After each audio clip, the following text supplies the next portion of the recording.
I am Taney. I am Alexis's very handsome husband. Just a little bit about me. I have taught at the University of Iowa for 5 years. I taught writing for 5 years and business writing specifically for 2 years.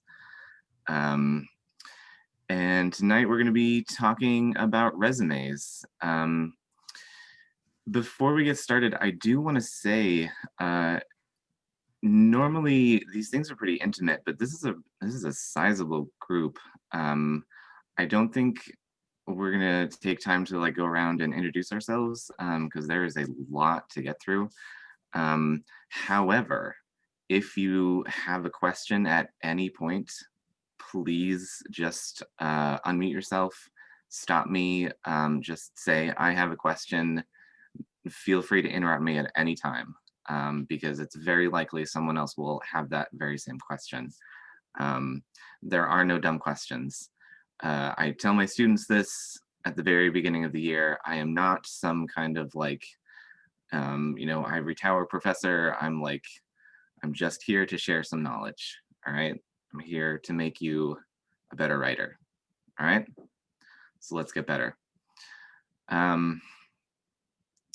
Also, one more thing before we get started, I am not a lecturer.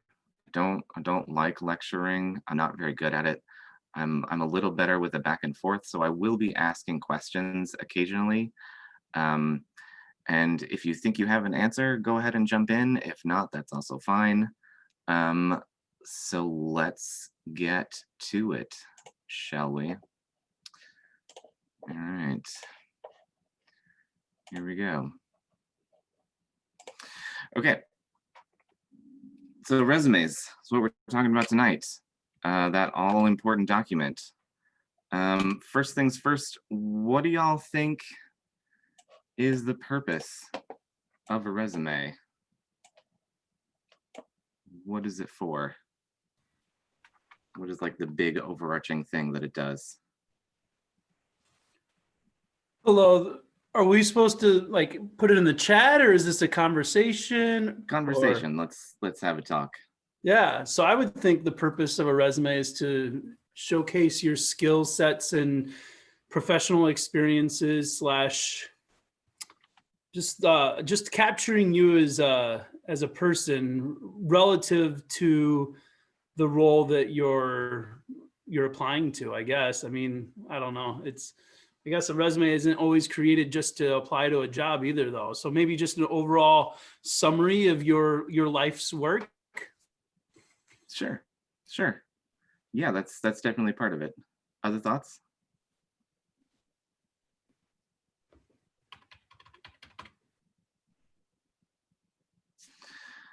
So for me, I think the biggest thing that the resume does is actually it just gets your foot in the door. It gets you an interview. It gets you that all-important meeting with the person who will get you the job, right? Of course, it is an encapsulation of you as a person, as Nathan said. It is a summary of your accomplishments. Absolutely, it is. But the overarching thing is it just gets you the interview, right? Now, there are a few rules for resumes, and they're not hard and fast. It's a little hard to explain. Okay, let's just get into them. Most of them have to do with formatting, and this is because the average hiring manager does not spend very much time looking at your average resume. Do you want to guess how much time a hiring manager on average looks at a resume? 10 seconds. It's close. A little longer. It's 17 seconds. 10 would be very grim indeed. 17 seconds, which is still not a great deal of time. So with this in mind, you have 17 seconds, which means you need to keep your formatting in mind. So make your margins no smaller than 1/2 inch. And when it comes to your font, you want it no smaller than 10 point. And even we're going to look at some examples, and even 10 point is pretty small. And again, because you have only 17 seconds on average, keep it to a page. Again, we'll see resumes that break this rule, but there are reasons for that. Reverse chronological order is what you want to do. You want your most recent stuff first. I have read over and over and over, don't use a template. Why do y'all suppose that is? What do you think? Because you don't want to look like everybody else. That's exactly it. Mm-hmm. Yeah, your average hiring manager can spot a template a mile away, and they will be unimpressed by one. Yes, that is precisely it. Don't use a template. Format your own resume. And oh, finally, sorry. I did not think I would have to put this last one in until I was conversing with Alexis last night. References do not go on resumes anymore. And this is mostly because applying to jobs happens almost entirely online these days. And so you will have a place where you can submit your cover letter as a document and your resume as a document. And most places will have a place where you submit information for your references separately. So you just don't need to take up that space on your resume anymore, which is great. It's really nice. You can use that space for other things now. All right. Questions so far? Awesome. Tony, with font, sans serif versus serif, does a font matter in anything besides size? The font does matter on a resume. Yes, I think Eugene can speak better toward this. I have opinions toward font. They might diverge from Eugene's a bit. On a resume, I think a font should be invisible. So it shouldn't like declare itself on a page. It should be like a fairly standard thing, Calibri, Arial, Times New Roman, these kinds of things. So I think serif versus sans serif is not necessarily the thing you should worry about so much as like, is this going to stand out on the page and, you know, be the thing that a hiring manager is going to look at rather than the content of the resume. So no Comic Sans. Oh my gosh, no. Eugene, do you want to jump in? What do you think? I agree with that 100%. Okay. The font should be readable, first of all, and nothing else.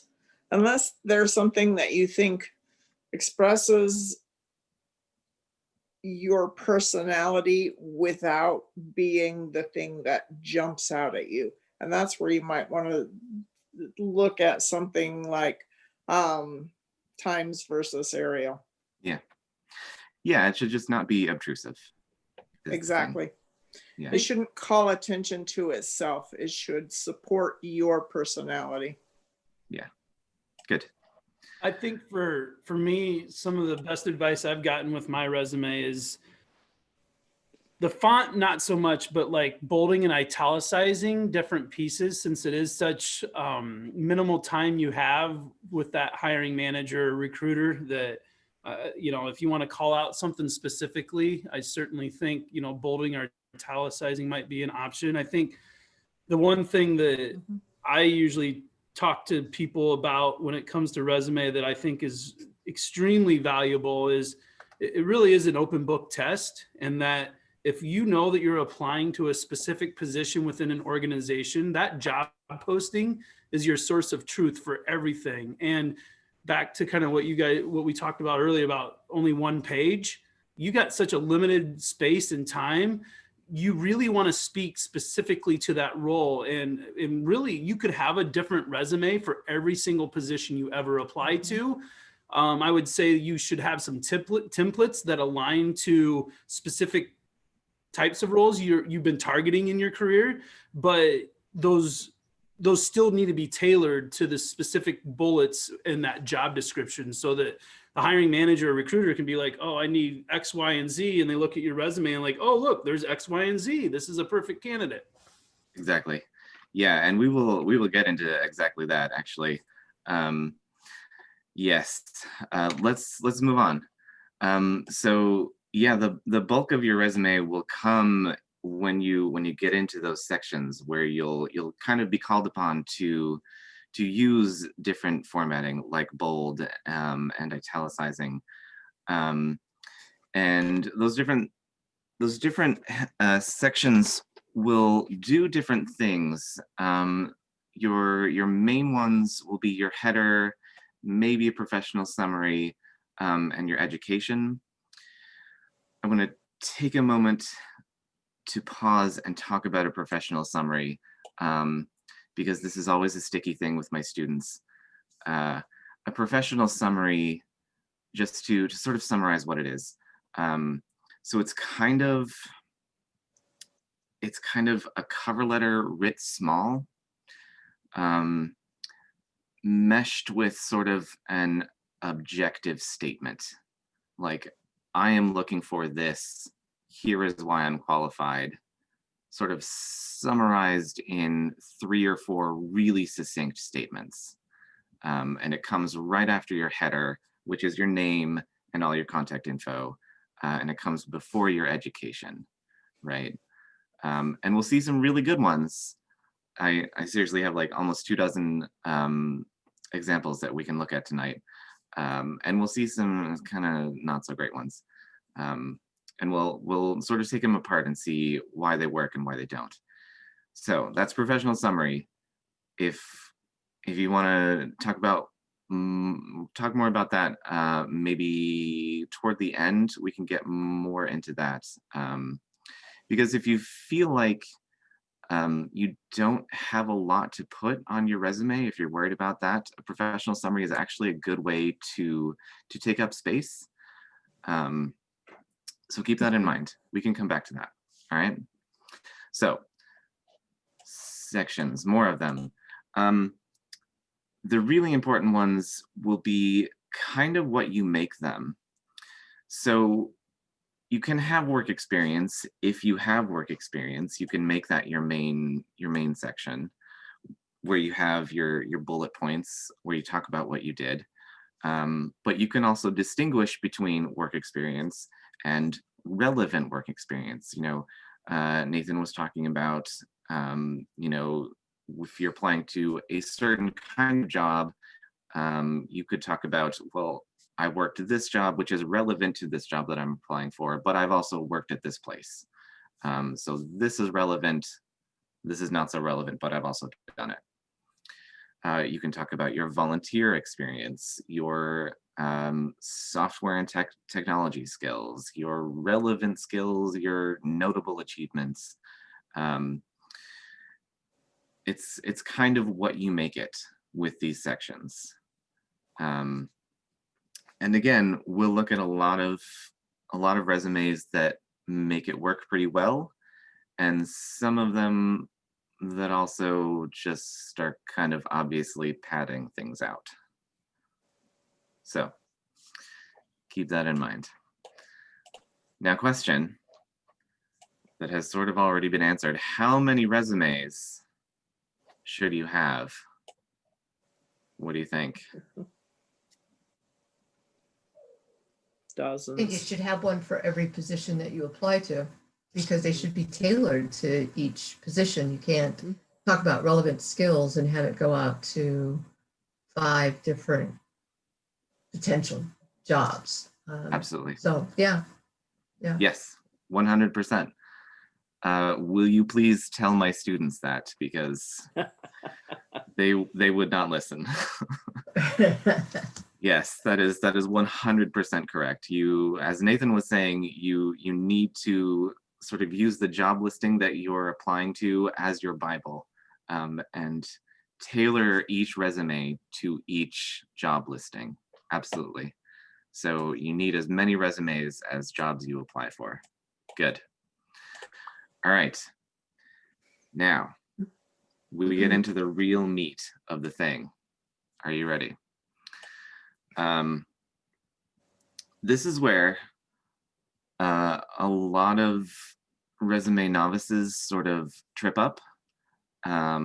And this is where people who feel like they don't have a lot to put on a resume can sort of bolster themselves. Because a thing that's really easy to do on a resume is just talk about the things you've done. It's easy to just talk about the tasks that you've accomplished, right? I worked at a grocery store and I brought in carts and I worked at a register, and that's it, right? However, I'm here to tell you, you can do better. You can do better, because what you need to do is talk about tasks and the skills you used. Let me show you what I mean. Okay, so for example, this might be a section that would appear on someone's resume where they have work experience. I worked at Acme Enterprises Incorporated, where I attended meetings, wrote and set out memos, gave presentations. Seems fairly standard, but it's also super boring, not very detailed. Honestly, it kind of sucks, right? If you talk about tasks and skills though, I worked at Acme Enterprises Incorporated, where I led weekly meetings for product quality control, where all voices were encouraged, wrote monthly memos describing in detail the team's progress for department heads, gave regular presentations for company CEO regarding product development, right? So as you can see, each one of these has not just the task that was accomplished, it has also the skill. That first one talks about leadership. The second one is obviously about written communication. And the third could be about both confidence, because you're talking to the CEO, and also oral communication. Does this make sense? Okay. Questions so far?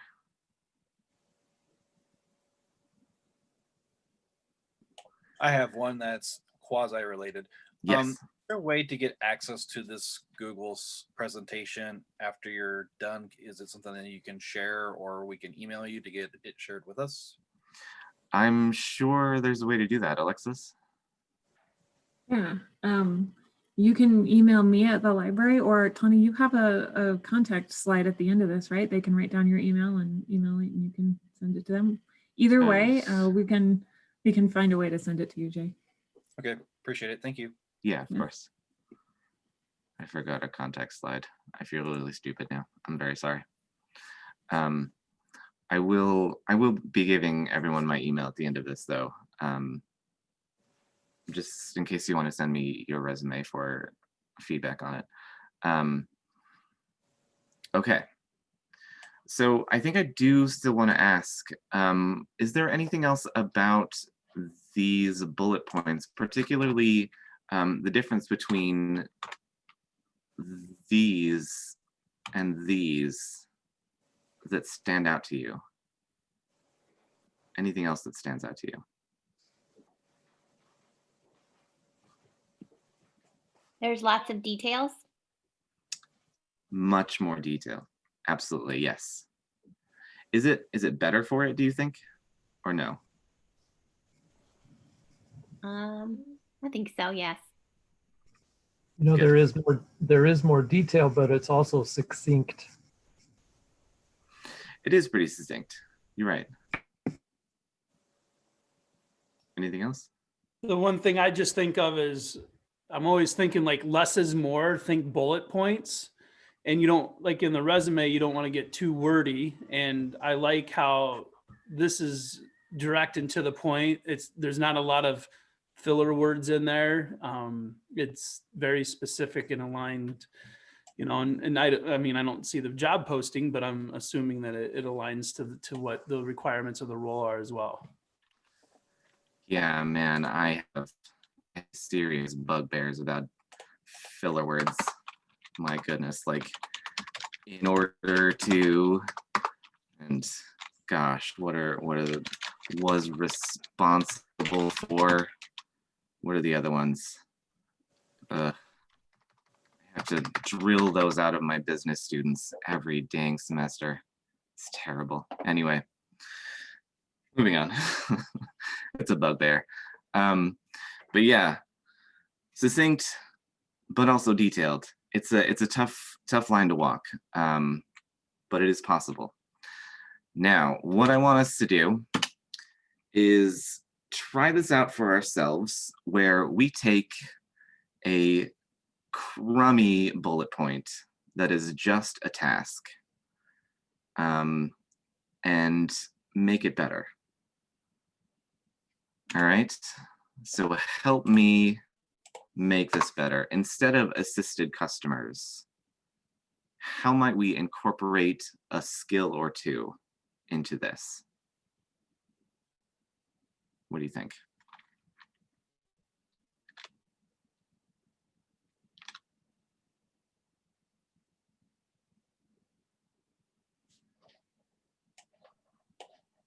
You could say met customers' needs.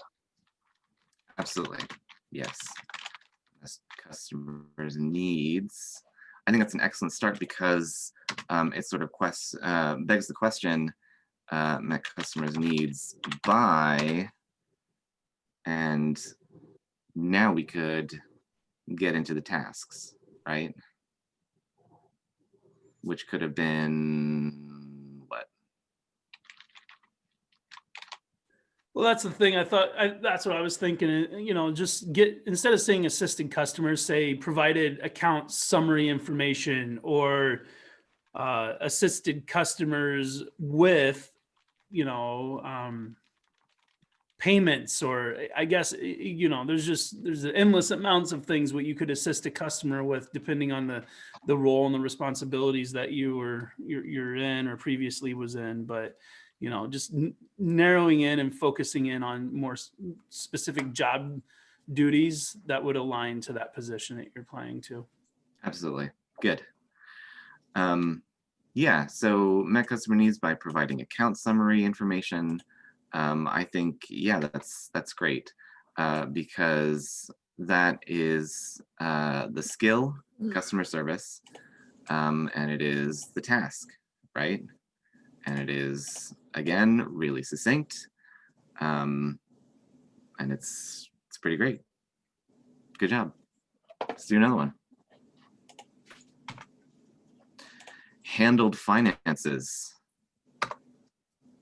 Played with money, y'all. How do we make this better? So, I mean, depending on what the responsibilities were, I mean, you could do things around managed accounts payable, or provided financial statements to CFO, or, I mean, there's just, again, Those are all tasks. Yeah, you want to get into How do we get the skills in there? Yeah.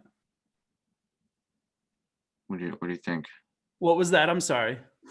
Those are all tasks. How do we get the skills in there? That's the really tough part. Manages accounts payable. It seems to me. You say skills, are you looking for like, I guess I don't understand what you mean when you say skills there. So when handling finances, a skill you would typically need would be something like attention to detail. So you would work that into the bullet point somehow. So managing accounts using, I don't know, finances, spreadsheets or whatever Yeah. software you're using? Is that the kind of task or Or, skill you're looking for? or managed accounts on a daily basis with, I don't know, Some spreadsheets. yeah. Do you see what I mean, though? Did you say managed accounts?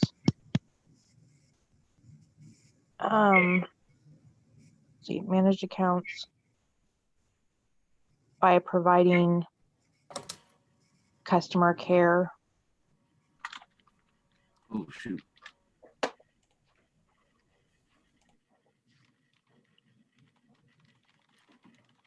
Answering questions and fulfilling their needs on a daily basis? That's excellent. Or is that kind of long? I think it seems long because the font is enormous. Okay. Yeah, but otherwise, that's really good. Just that, managed accounts by providing customer care, answering questions, and fulfilling needs on a daily basis. Yeah, on a standard document, that would still be, I think, just one line. I think that's really great. Okay, thank you. And, yeah, and again, that's got attention to detail, and it's got all the tasks. Yeah, great. Let's try one more. This one. Answered phones and emails. Fairly standard task. How do we turn this into something where you used a skill? Maybe not attention to detail or leadership or teamwork necessarily. What is the skill you would use in answering phones and emails? Communication. Yeah. This is all about communication. Customer care. Yes. Care. Communication. With those, definitely. Okay. Effective both written and verbal communication, de-escalation of calls, build rapport with customers via communication, whether it's chat bot or email or phone or whatever form of communication it was in. Good. Via phone and email to, oh gosh, how do you spell de-escalate? Not that way, apparently. De-escalate. I don't think spell check recognizes the right spelling of it, in my opinion, because I always get that It's- too. yeah. But it's not, I don't think it's hyphenated, to be honest with you. But Is it not? I mean, Well. I don't think you're wrong by hyphenating it, but I also think that you don't have to. But I don't know. I'm a Fair enough. horrible speller, to be honest. But okay, so build rapport with customers via phone and email to de-escalate situations and provide the best answers, whatever. You see what I'm getting at, though, yes? When you talk about the skill and the task, that is the best way to build out the detail of the thing, right? You talk about, here's what I did, and here's how I did it. And that's much more impressive. Make sense? Okay. All right. Now, lastly, before we move on to some real world examples, just a list of some skills that hiring managers are looking for. And again, if you feel like you don't have much to put on your resume, these are skills you can work into your bullet points, work into your sections. things like flexibility and attention to detail and problem solving. Problem solving is such a big one. The biggest are at the top there: leadership, communication, and teamwork. Those are always great to have on your resume in any form. But all the rest of these are always great to work in there in some way. All right. And again, I will get this presentation to all of you some way, somehow. It will happen. All right. Okay. Questions before we move on to examples?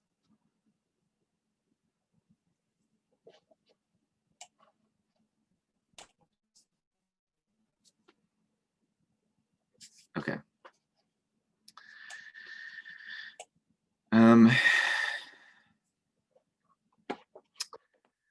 How do I want to start?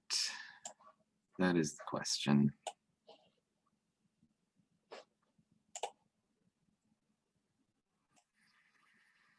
I think what I want to do first, y'all, is look at a really, really crummy example of a resume, if that would be all right.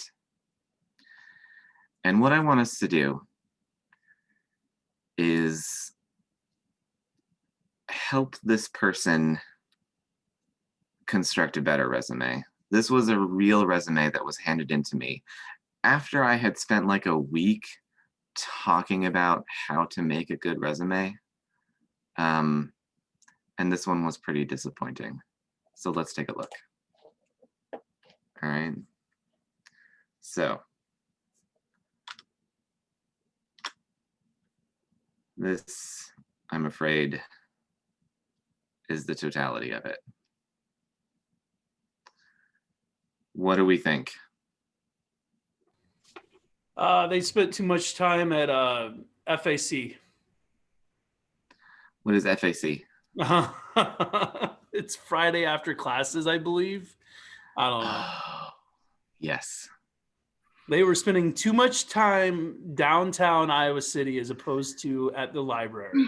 Yes, I can semi-confirm that. Yes. Other thoughts? Yeah. Yeah, I don't know. This is just wow. Anyway. And this was a college student that provided this. Yeah. All right. Rock on. Yeah. So it put the task, but it didn't put the skills. Definitely. Yes. And to be honest, they kind of don't even include the tasks. Even the tasks are kind of barely there. Helped people around the pool. What does that even mean? And responsible Did for they cleaning up. bring around the rosies? I don't know. What were they cleaning up? What are they cleaning up? Yeah. That's like an incomplete sentence. Yeah. And okay, I have a question. Yes. So should these like help people around the pool? Shouldn't they have like periods at the end? Excellent question. Okay. And the answer is it doesn't matter so long as you are consistent. Right? Okay. So makes pick sense. one and be consistent. Yeah, you don't even have to have full sentences in a resume, but No. as long as it makes sense and it captures what you want to capture and it's grammatically correct, Yes. it doesn't have to even be a full sentence with a period. I mean, honestly, you probably want to steer away from full sentences because, again, this is very valuable space you're working with, and you only have so much space to work with. So Yes. you know. The space is limited and the time is precious. Yeah. But I feel like this student took that to the maximum. So what advice would we offer to this person? How do we beef this up? How do we make it better? What do you think? I mean, there's so many things about this resume that it's you just got to start at step one. And I mean, I know you can't share personal contact information, but if I had to guess, his email address is probably like Marshalltown Poolboy 23 at yahoo.com. So I don't know. I honestly don't remember. I want to look now, but I'm not going to. Um, I feel like even with limited experience, you could make your resume look good. Like Yes. he could, they could use those bullet points, like helped people around the pool or responsible for cleaning up, and expand upon those things, because the way it is there, it doesn't look like much, but it could be, because whatever they were helping with at the pool, that's a big responsibility. It's literally somebody's life in your hands. Yeah. So like just expanding on those bullet points, and then maybe changing that formatting a little bit. I don't Yeah. know what the Can formatting I should look like, suggest- but it's really maintenance and upkeep? confusing. Not using Courier would be a first start. I And know. I hate this yeah. font so much. Yeah, that's one of the ones don't use. And there's a thing called hierarchy of information, and just beyond the bold to do some formatting. Mhm. This is just awful. Well, Yeah. and since a student doesn't have a tremendous amount of work experience, going back to what you had originally suggested of having these basic sections of, the header, and then there's a professional summary, it would be good, I think, for this particular resume for this person to have a professional summary for what he doesn't have a hell of a lot going on that page. So that would help, but also give some direction as to what his capabilities are and what his interests are, because what he's done so far in his young career, it really has no what's the word, theme. So that would help maybe pull it together for him, for whoever. He Like didn't that a put lot. like what for his skills. He didn't put like elaborate on how he uses the skills. Like he just put Adobe Photoshop and Microsoft Office, but he didn't say like what he used them on. Yeah. I would say, given his lack, his minimal experience, professional experience or whatever you want to call it, I would say, populate some school projects. I mean, one of my greatest mentors long ago, she asked me who I thought was more qualified, when I was looking at a couple of resumes, and I said, well, this person has a 4-year degree, so certainly they're more they're a stronger fit or something like that. And she that day I learned a lot, and I still hold true to it. And I mean, some people go to college, some people go work for 4 years. There's not a wrong or right answer to the path of life we take, but it's all experiences that make us who we are. And just because somebody goes to college for 4 years, yeah, that's great. They're going to get a great skill set from that. But then those others that don't go to college and go out and work for 4 years, they have skills that are applicable, so it's I feel like education is just that, is an experience, and not any more important than work experience. It's all about the relative experience to the position that you're applying to. Yeah, absolutely. And a resume is your chance to frame that the way you want to, right? If you went to college and had a lot of really interesting experiences, then that's what you frame yourself as. And if you went to work, that's how you frame yourself. Unfortunately for the student, they have done neither. There is not really work experience, and there's not really coursework. It's just, it's like, I mean, this was an F, frankly. This was nothing. Sarah, did you have a thought? Yeah, sorry. Yeah, go I ahead. didn't know. I can't see myself, so. And then also, I could be wrong, but isn't volunteering like in college and high school mandatory, like so many hours? So they could have put volunteer work to fill in the gaps where they have, work experience I, lacking. I believe when you're in a fraternity, as the student was, you are required to rack up some volunteer hours. Yes. So that is definitely something that should be on here. Yeah, you're absolutely right. Yep.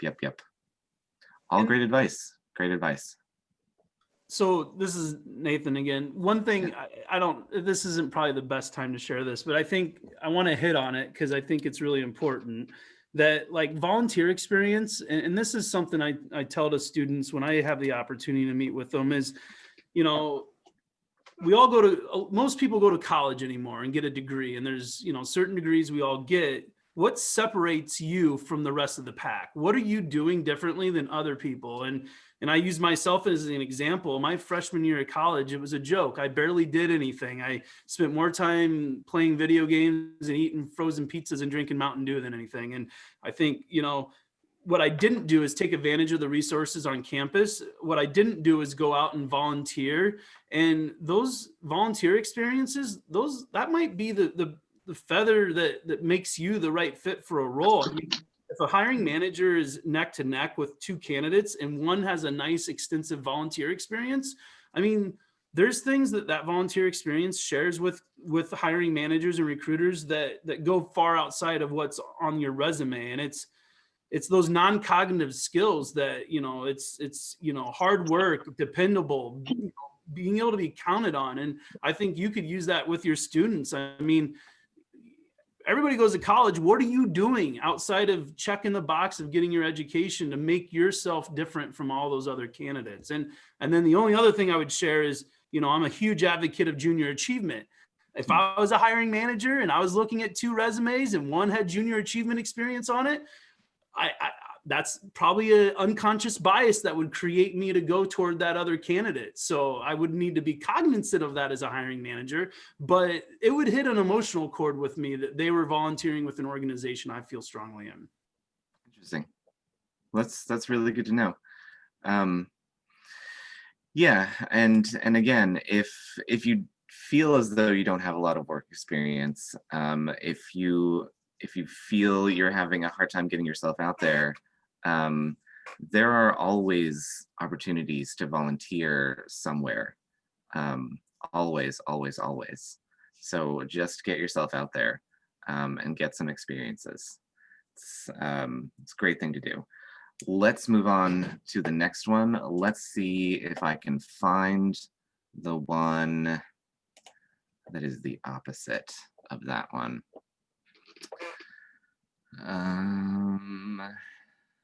9, that's the one. Let's see. This. Okay. Now, can y'all see that one? Zoom in a bit, because as you might be able to see, this one is a 10-point font, and it is at 1/2-inch margins, because it kind of has to be, because this person has done a lot. What do we think of this one? Looks good. Why do you think so? Well, so this is my military background coming into play, but I'm all about dress right dress. And it drives me nuts when there's inconsistencies in formatting. And some of the most obvious ones is just like the way, you know, if they're bolding one thing, italicizing the other, I want to see that consistency across the resume. And I see that in this. Yeah. The formatting. Nails it. Yeah. The dates sometimes can be the biggest challenge, is making sure your dates are aligned all the way down the page. And some people personally, I like to line it up to the right margin. So everything is all the way to the right, where this person did something I don't even know if I could do, which is line up the dates at another margin in there. So that's impressive, because I would have gone the easy route and just made sure that it was all the way over to the right, as opposed to lining them up there. No, I'm not even sure how they did that, but I do like the look of it quite a lot as well. I like that the bullet points all start with a verb. Yeah. Yeah. That is something I meant to cover. I'll do it now. All bullet points should start with some kind of verb,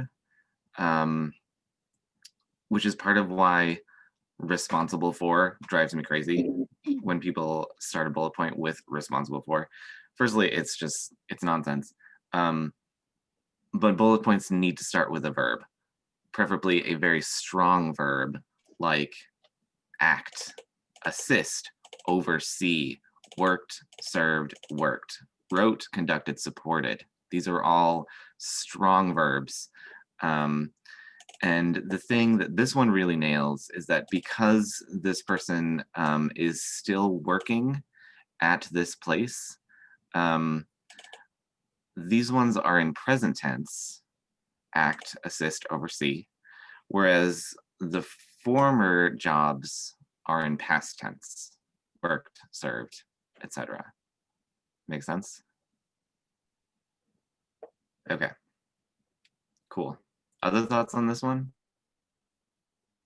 It's harder to say things about ones that I have a work question. well. Yes. 2 questions. Is it Yes. now a good time? Yeah, go ahead. Oh, no, did we Okay, lose so you? going along with keeping your dates in line. So I recently worked at an assisted living place, and honestly, I hated it and I quit without putting in notice, which I know is bad. But so would you leave that off your resume? And then I've like worked for myself for like the last 3 or 4 years. And so there's like a gap in between like having an actual place of employment Mm. versus working for myself. So how would you factor that in? Well, you can have that as a section on your resume. Instead of Iowa athletics, it would be just self-employed. And you would, Yeah. again, just, yeah, bullet points for all the responsibilities and the skills you've been using. The assisted living one, that's a lot trickier. I didn't work there very long, like I only a was- few months. Yeah, I was gonna say, I think it would depend how long it was, and like I'm assuming if you left without giving your notice, it was not a great separation.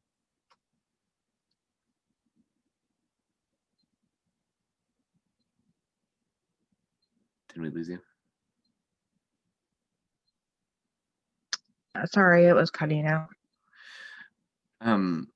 If you left without notice, is it safe to assume it was not like a good separation? No, they kept scheduling me like split shifts. And so it wasn't what I was hired for or what I was supposed to be working. I wasn't supposed to have to work nights, and I have children at home. And so it wasn't like feasible for me to work there. And honestly, it was awful. Like I loved the like the residents. They were really sweet, but I didn't like the job that I was doing or like the people that I was working for.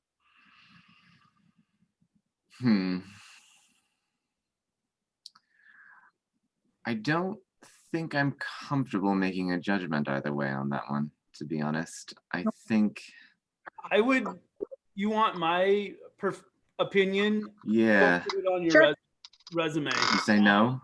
So there's a lot of different things you need to think about. Red flags for any recruiter or hiring manager is a job hopper.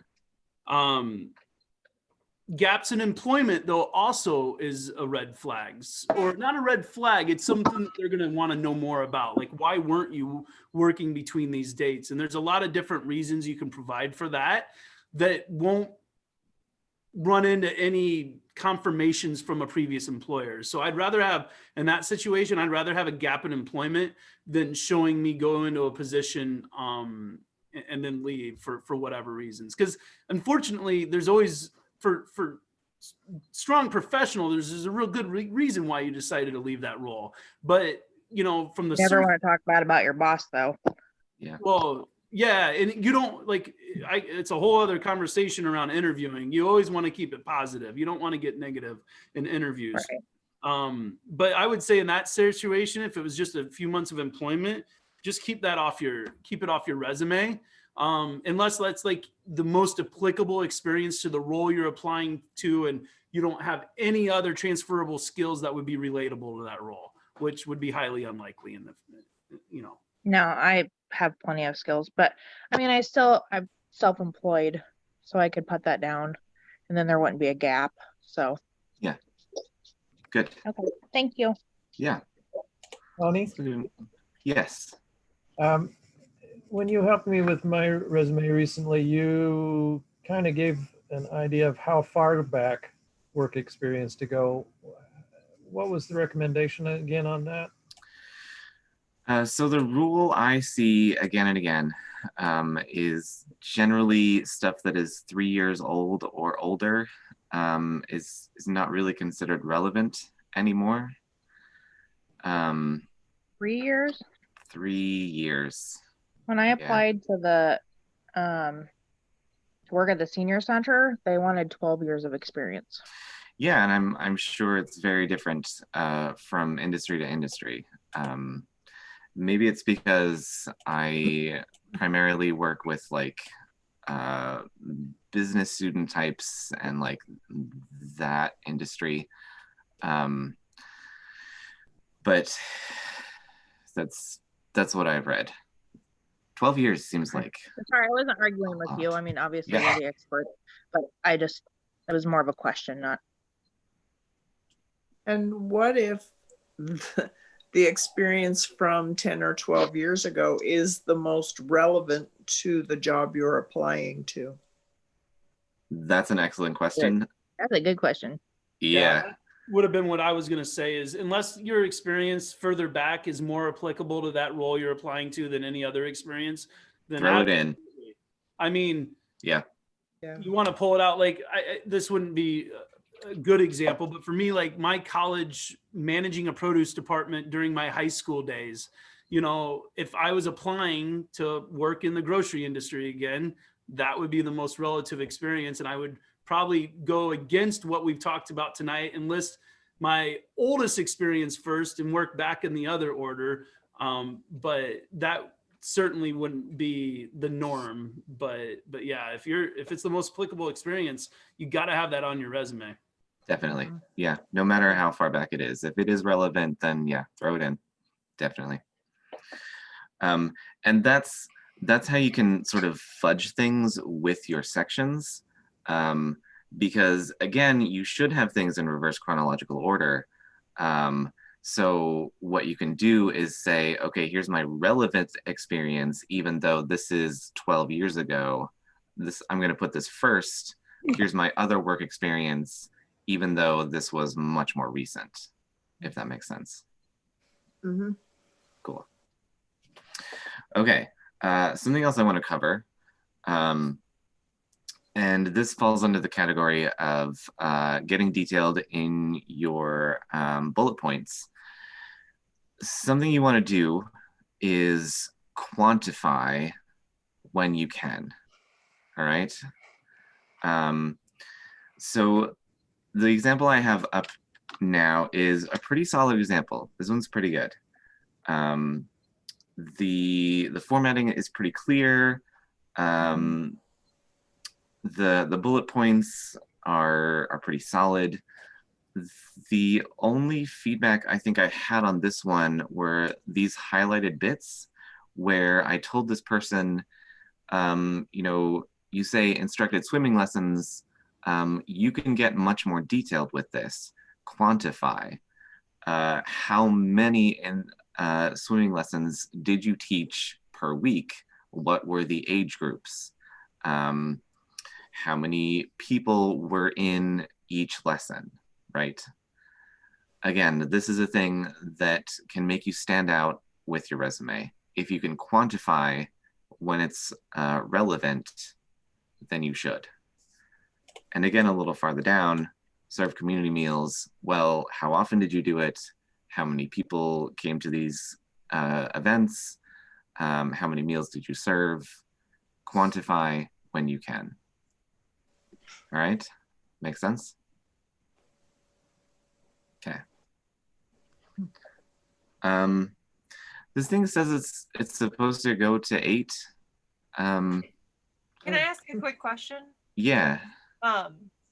So as we get further and further away from our college graduation date, you know, if I put in there I've got the BA, then why do I need the date? Because I don't want them to look at the year I got my degree, 1980s, 1990s, 1970s, you Right. know, and age me out when I could be a very great candidate just because my education and when I got that degree was many years ago. That's a good question. I think, Or sorry, is that really required for a date? I have not been putting a date on it. I've already got the degree. I don't need to tell Yeah. them when I got it. I have the degree. If they need it, I can show them my transcripts, but yeah, and I was gonna say, if you think it's irrelevant the date that you got it, then don't include it. okay. That seems fine to me. It is by no means required on a resume. Like, again, there are not a lot of hard and fast rules on a resume, and that is definitely not one of them. Okay.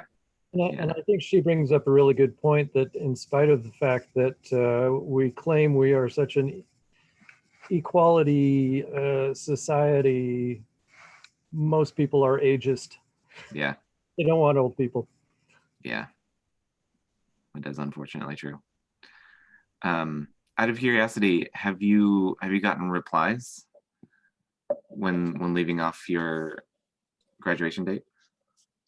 No, but you know, most online hiring applications, you know, ask for the date, and if it doesn't have the check mark that it's required, I don't put it. So Good. unless they're requiring in that online application a 100% compliance to fill that out, I'm not filling it out. Yeah, that's fair. Yep. That is totally fair. So yeah, I was gonna say, the thing says this ends at 8, but like, if y'all want to keep peppering me with questions, that is 100% fine with me. If you want to keep looking at examples, again, that's completely fine. Do you need Wait, to can I interrupt really indicate, fast? Sorry, Jen, go ahead. do you need to indicate if the employment was part-time or full-time? That's a good question. I don't think you do, not necessarily on the resume, no. I think a good hiring manager will probably be able to like deduce that, if that makes sense. Like, if you're a lifeguard, you're probably not doing it full time. So yeah, I don't think you need to necessarily. And then when you upload your resume and cover letters, should they be in PDF or Word documents, or does it matter? Excellent question. PDF, if you can. Yeah. Because a PDF is much harder to alter.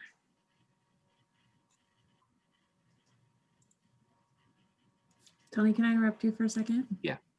If I know some people are starting to leave, but if you are interested in having the PowerPoint or examples, if you want to put your email in the private chat to me, I will make sure that I send out an email tomorrow morning with this in it for you. So before you leave, if you're interested, go ahead and do that.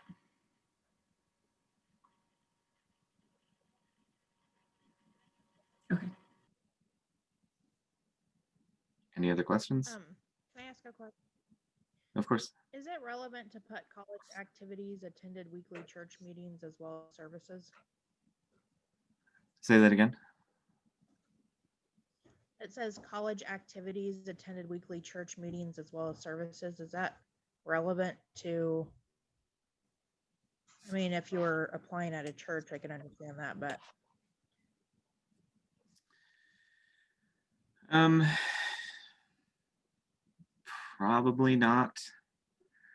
That one's a little more complicated. It's probably some kind of signaling more than anything else. I wish it were a little more detailed, especially given that there's so much room down here. Like if there I mean, I can were, understand if you're like putting a call, if like there I were do what? activity day girls. So Yeah, like if you put calling, because it's part of volunteer work, yeah. but just going to church, I don't think that's put you above or beyond anybody else. No, not necessarily. Yeah, if it were more detailed, I agree. It maybe belongs here. If there were another bullet point or two, like a missions trip or something. And there's room too, it looks like. There's yeah, so much room. Yeah, you're right. What else can I help with? What other questions? Can you, I wasn't sure if you had a chance to show a 2-pager that was appropriate. Yeah, yeah, I can definitely show that. Let me stop sharing this. Okay. Let me show you. Where did he go? There he is. Okay. Now, this is not an excellent resume. I think there are some problems with it. I particularly dislike the 2 columns. I'm not sure what possessed this person to try that. Especially since, again, it's not consistent. If you're going to try something, be consistent. Consistent. Be consistent. Anyway, but this is a resume that has everything. Everything. All right. So this person included working at Systems Unlimited, where they were working at an assisted living facility, but also a storekeeper at UIHC, and also where they were writing for the Daily Iowan and a magazine, right? And it also has all their skills and all the tech that they're good at and all the software that they're proficient with. And what I like about this, despite the formatting issues, is that you can use this to copy and paste everything you need into just a brand new document, everything that's relevant into a new document, and use that to send out to wherever you need to send it, right? This is the everything resume from which you pick and choose to customize based on a job listing, right? So there's a part that says communicate and judge. Where we go? I think it was on the second page. Communicate verbally and judge how clients are doing based on, yeah. I don't think that judge sounds like a very good word. Would you agree or not? I would agree. Communicate verbally and Direct, judge how the, sorry, say it again. maybe direct. Maybe. Communicate verbally and maybe determine would be better. Determine how clients are doing based on mood, body language, and behavior. But yeah, judge has some weird connotations, I agree. Okay. Yeah.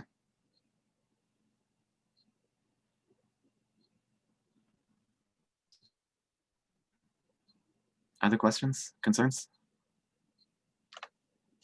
Comments, shower thoughts? Thank you so much for doing this. It was really helpful to me, at least. Good. I'm really glad. For some reason, resume is very scary to me, so I feel like I could do it a little. Like I feel like I have more experience by listening to the Zoom, at least. Good. Let me, as promised, give you my personal email before we part. It is just taneykurth@gmail.com. Again, if you want to send me a draft of your resume, I would be more than happy to give you feedback on it. So please feel free. All right. Before we end, Tani, can you Yes. cycle back to the matter of one-page resumes? You mentioned exceptions, and I think I know where you might be going with that, but if you could elaborate, I'd appreciate it. I'm also one of those people with graduation dates a number of decades ago, and a career in a particular area that's lasted several decades. And so I'm just interested to sort of know what the exceptions were that you were referring to. Yeah, I think the main exception is what we're looking at right here, where this is not something you necessarily ever send out to anyone. This is just sort of a master document that you make for yourself, that you construct other documents from, if that makes sense.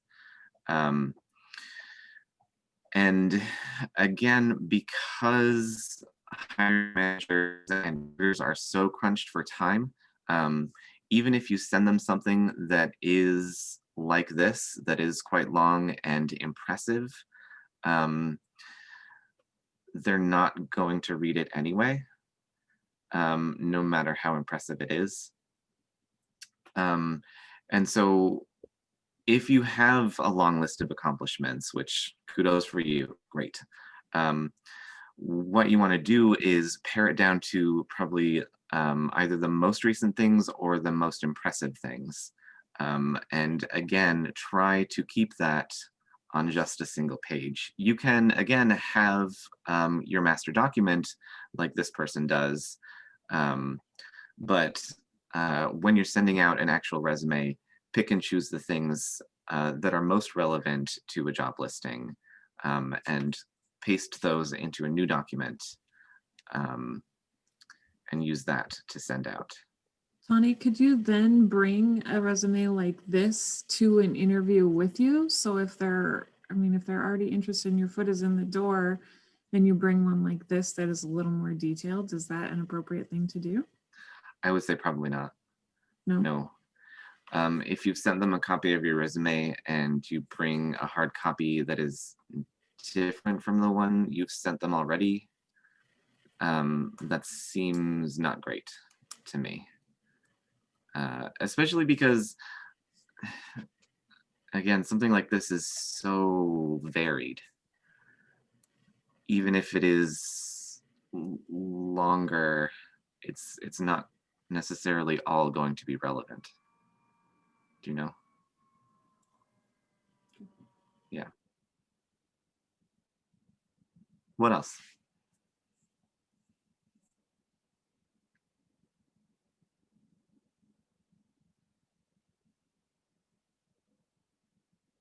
Are we good?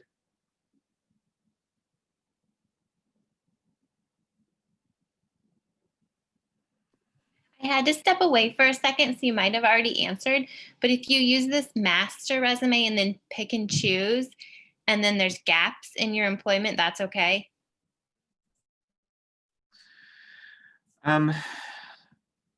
As long as you can explain them. Okay. I think. Is that accurate, Nathan? I would say that you want to, because you don't want to have gaps in employment. That's a great call out, Jennifer. What I would do is maybe create two different summaries within the same resume. One being applicable experience, and then you can have another category of professional experience. Again, you're using very very important real estate by breaking it out like that. But then that allows you to really narrow in on the specifics of your role and responsibilities for the applicable experience. And then for the other professional experience, you literally can just list titled, employer, and dates of employment, or however you want that to look like in that piece of your resume. That makes sense to me. Yeah. All right. If there's nothing else, this was really fun. It has been a while since I've been in a classroom, and I really appreciated this opportunity. So thank you all. This was great. Thank you. Thank you for Thanks. your Appreciate your time. Have a good night. Yeah, you as well. Yeah. Good